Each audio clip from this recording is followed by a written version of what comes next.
Welcome to the channel Decode History.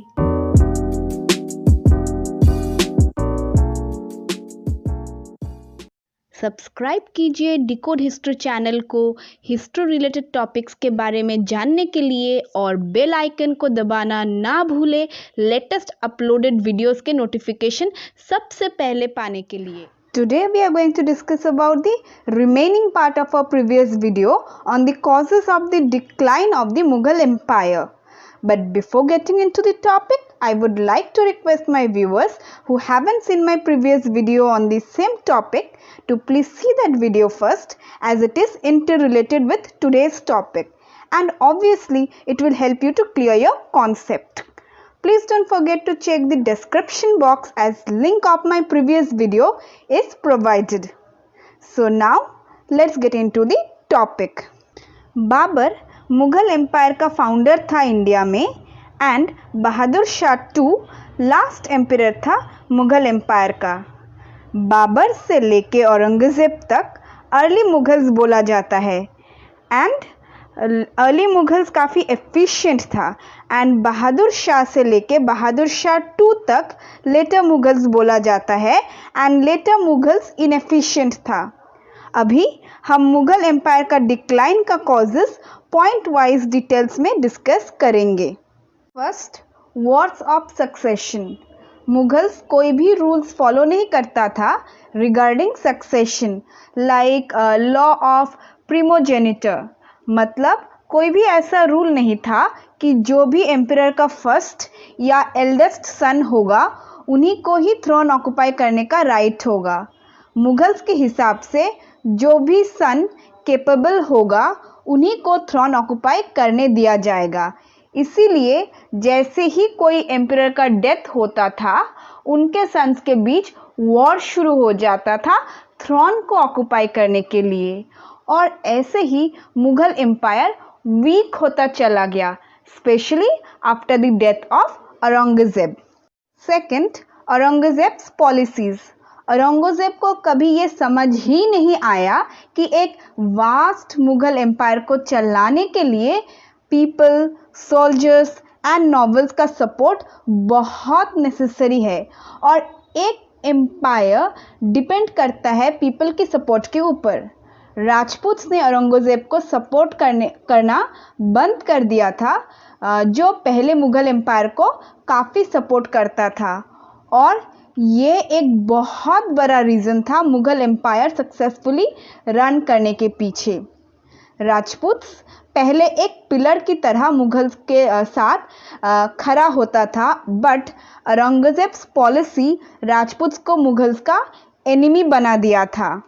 ये जो constant war हुआ करता था with the Sikhs, the Marathas, the Jats and the Rajputs Mughals के साथ, इस कांस्टेंट वॉर की वजह से मुगल्स के सभी रिसोर्सेस, सभी फाइनेंसेस, सब कुछ ख़त्म हो चुका था। Third, weak successors of Aurangzeb. Aurangzeb के सक्सेसर्स काफ़ी वीक एंड इनएफिशिएंट था, जिसके वजह से जो नॉवेल्स थे वो सब लेटर मुगल एम्परर्स के खिलाफ प्लानिंग एंड कॉन्स्पिरेसीज करता था एंड मौका मिलते ही अपने आप को इंडिपेंडेंट रूलर डिक्लेयर कर देता था। लेटर मुगल्स इतना इनकेपेबल एंड इनएफिशिएंट था कि उनके ऊपर उनका नॉवेल्स रिवॉल्ट कर देता था, बट वो उन रिवॉल्ट्स को सप्रेस भी नहीं कर पाता था।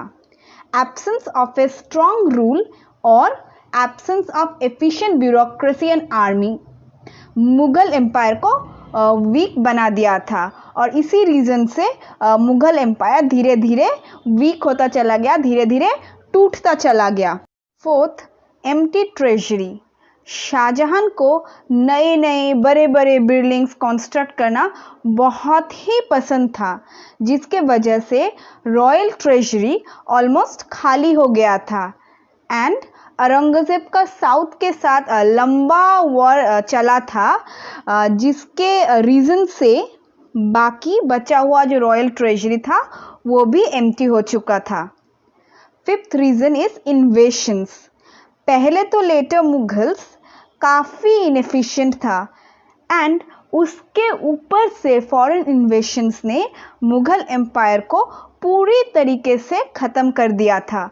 पर्टिकुलरली नादिर शाह एंड अहमद शाह अब्दाली की इन्वेशंस इतना लूट लिया था मुग़ल एम्पायर को कि इसके बाद ऑलमोस्ट और कुछ भी बचा ही नहीं था।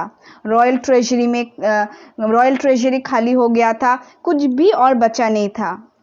ये इन्वेशंस मुग़ल एम्पायर की स्टेबिलिटी को बुरे तरीके से हिला के रख दिया था। Lastly, size of the empire and challenge from regional powers. Mughal empire इतना वास्ट था कि किसी के लिए पॉसिबल नहीं था कि सेंटर दैट इज़ दिल्ली पे बैठ के वो पूरा एम्पायर एफिशिएंटली रूल करे। अर्ली मुगल्स इतना एफिशिएंट था एंड उन्होंने अपना आर्मी, मिनिस्टर्स, नॉवेल्स के ऊपर अच्छा कंट्रोल रखा था। बट लेटर मुगल्स उतना एफिशिएंट नहीं था and they way poor administrators, और जिसके वजह से जो दूर का जो प्रोविंसेस था अपने आप को इंडिपेंडेंट कर लिया था, और ये एक सबसे बड़ा रीज़न था मुग़ल एम्पायर का डिसइंटीग्रेशन के पीछे।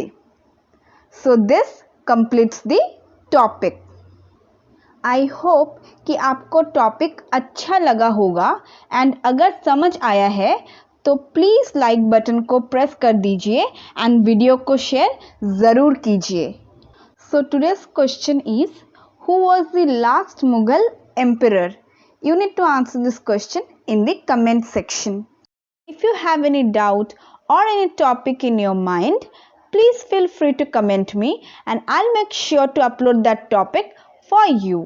So that's it for today. Hope to see you all in my next video. Till then, bye, take care, and please don't forget to like, subscribe and share.